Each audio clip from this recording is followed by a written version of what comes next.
Hello everyone, good morning, नमस्कार। कैसे हैं आप लोग? आज आप लोगों के बीच एक ख़ास मकसद से मेरा आना हुआ है और कुछ एक ख़ास इन्फॉर्मेशन इस वीडियो के माध्यम से आपको शेयर करने की कोशिश कर रहा हूँ। जबलपुर एक ऐसा शहर है जहाँ पे कई महान हस्तियाँ हुई हैं, जो कि कई महान हस्तियों की कर्मभूमि रही है। इनमें ओशो का नाम बड़े ही आदर के साथ लिया जाता है और ओशो एक ऐसी शख्सियत है जो कि विश्व विख्यात हैं। Never born, never die, just visited this planet earth, ऐसा ओशो प्रेमी कहते हैं। ओशो के अलावा भी और भी महान हस्तियों का संबंध जबलपुर से रहा है, जिनमें कि महर्षि महेश योगी एक बहुत बड़ी शख्सियत रहे हैं, जिन्होंने जबलपुर से लेके हॉलैंड, जो कि आज का नीदरलैंड है, वहाँ तक अपने स्पिरिचुअल ज्ञान को फैलाया है। और नीदरलैंड की तो अर्थव्यवस्था में भी हमारे महर्षि महेश योगी का बहुत योगदान रहा है। महर्षि महेश योगी की बात तो फिर कभी करेंगे। आज आपके बीच आने का जो हमारा मकसद है वो ये है कि कल यानी कि यस्टरडे 11 दिसंबर को ओशो का बर्थडे था। ओशो का जन्म 11 दिसंबर सन 1931 को हुआ था और मैं चूँकि जबलपुर में रहता हूँ तो ओशो उनकी कर्मस्थली रही है, जन्मस्थली तो उनकी गाडरवारा रही है, मध्य प्रदेश में ही रही है। और इस समय मैं हूँ भंवरताल पार्क में। भंवरताल पार्क मैंने आपको पहले भी दिखाया था। इसमें एक ख़ास चीज़ है भंवरताल पार्क में। ख़ास चीज़ क्या है? एक ख़ास स्थान है जो कि मैं आपको दिखाना चाहता हूँ, क्योंकि अभी जबलपुर में ओशो का जन्मदिन मनाया गया कल 11 दिसंबर को, और यहाँ पर भंवरताल पार्क जो है ओशो की ध्यान स्थली रही है। तो इस ध्यान स्थली को भी थोड़ा सा डेवलप किया है।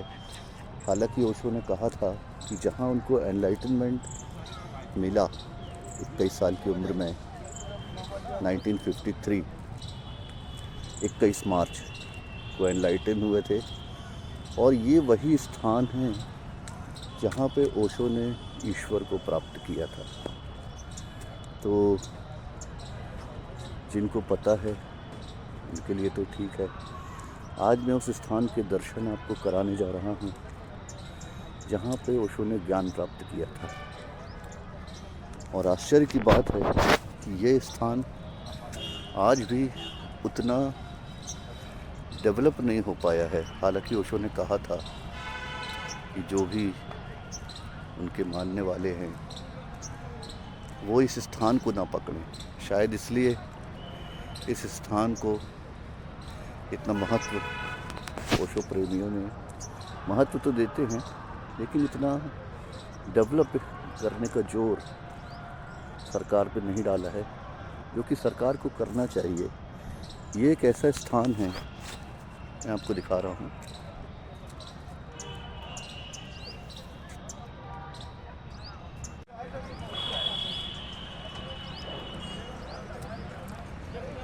दोस्तों, ये स्थान जो आप देख रहे हैं ये वही स्थान है जहाँ पे ओशो ने ज्ञान प्राप्त किया था, ईश्वर की प्राप्ति हुई थी 21 साल की उम्र में।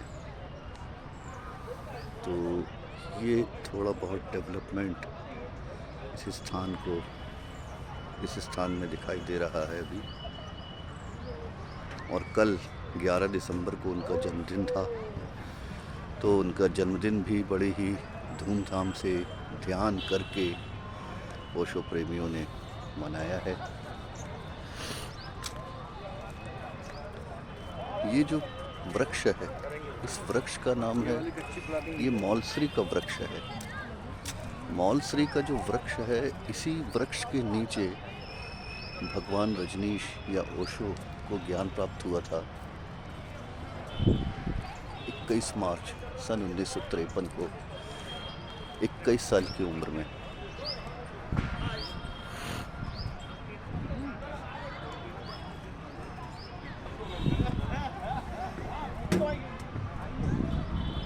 दोस्तों, भगवान बुद्ध को जहाँ ज्ञान प्राप्त हुआ था उसको बोधि गया कहते हैं, जो कि विश्व प्रसिद्ध है। ये स्थान भी विश्व प्रसिद्ध है। इसको ओशो ट्री के भी नाम से जानते हैं। ये मौलश्री का वृक्ष है। मौलश्री का वृक्ष है ये। एक घटना जो कि ओशो ने बताई थी अपने प्रवचन के दौरान, वो एक घटना थी दोस्तों कि एक रात को उस समय बियाबान हुआ करता था। जब ये 1953 की बात है, बियाबान हुआ करता था। यहाँ काफ़ी जंगली एरिया था और इतना डेवलपमेंट नहीं था। उस समय ओशो यहाँ ध्यान किया करते थे और एक घटना उन्होंने बताई थी कि इस वृक्ष की शाखा पे वो ध्यान किया करते थे, इस वृक्ष की शाखाओं के ऊपर। तो एक इंसिडेंस उनके साथ हुआ था कि ध्यान करते करते जिस समय उनको ज्ञान की प्राप्ति हुई कि ओशो का जो शरीर है वो शाखा से नीचे गिर पड़ा और उनका जो सूक्ष्म शरीर है वो वृक्ष के ऊपर ही रहा। और सूक्ष्म शरीर के माध्यम से ओशो अपने स्थूल शरीर को देख रहे थे और उन्होंने देखा कि उनकी नाभि से एक बहुत ही बारीक कॉर्ड निकलती है और उनके सूक्ष्म शरीर तक जाती है। ओशो अचंभित थे उस समय कि ये क्या घटना घटी है उनके साथ ध्यान के समय में। और उन्होंने देखा कि कुछ महिलाएं, सुबह हो रही थी तो कुछ महिलाएं वहाँ से गुजरती थी। तो उन्होंने ओशो के शरीर को जब यहाँ पर देखा तो उन्होंने प्रयास किया कि ये इनको देखने का कि इनको क्या हुआ है। और ओशो ने जैसा बताया है कि जैसे ही उन्होंने उनको टच किया, उनका प्रवेश अपने शरीर में वापस हो गया। तो ये एक घटना थी उनके जीवन काल की, उनके ध्यान के समय की। ये ओशो ध्यान स्थली बन चुकी है। और मैं तो समझता हूँ भारत सरकार को, मध्य प्रदेश की सरकार को इस स्थान को डेवलप करना चाहिए और एक प्रकार से अंतर्राष्ट्रीय टूरिस्ट प्लेस भी ये बन सकता है, क्योंकि ओशो के चाहने वाले तो पूरे वर्ल्ड में हैं। जबलपुर से लेके अमेरिका तक पूरे वर्ल्ड में है। और ओशो की प्रासंगिकता, जिस समय ओशो थे, जिस समय उन्होंने अपने प्रवचन दिए, अपने ज्ञान को लोगों में बांटा, उस समय बहुत लोग उनको समझे और बहुत लोग उनको नहीं समझे। लेकिन अब सन 2025 में, आज के समय में लोग उनको समझने की कोशिश कर रहे हैं और उनका प्रचार प्रसार बड़ी तेज़ी से, उनके प्रवचन का प्रचार प्रसार बहुत तेज़ी से हो रहा है। तो मतलब कि ओशो अपने समय से बहुत आगे थे। उन्होंने जो कहा वो आज लोगों को समझ में आ रहा है। और ये एनलाइटेंड डे भी लिखा हुआ है 21 मार्च 1953। इस दिन भगवान रजनीश ओशो को ज्ञान प्राप्त हुआ था।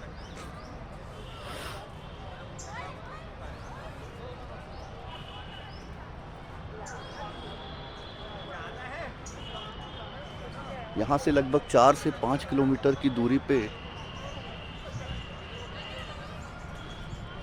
स्वामी आनंद विजय जी का ओशो अमृत धाम करके एक आश्रम है, और उस आश्रम को भी कभी मौका मिलेगा तो मैं आपको दिखाऊंगा।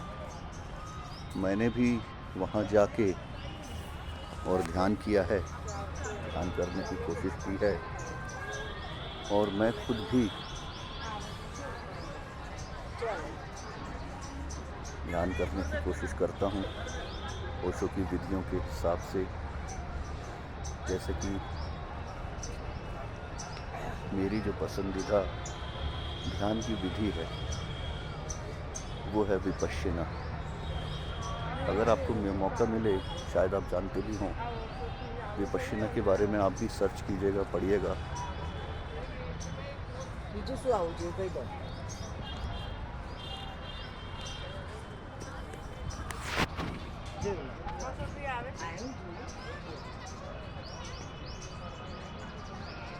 ओके फ्रेंड्स, यहाँ पर ओशो का जन्म महोत्सव भी मनाया जा रहा है। साइंस कॉलेज में एक प्रवचन भी चल रहा है, राम कथा भी चल रही है। बाहर से लोग यहाँ पर ओशो के जन्मदिन मनाने के लिए आए थे।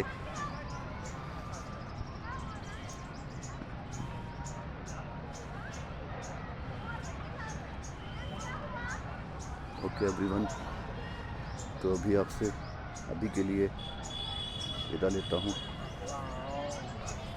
ओशो।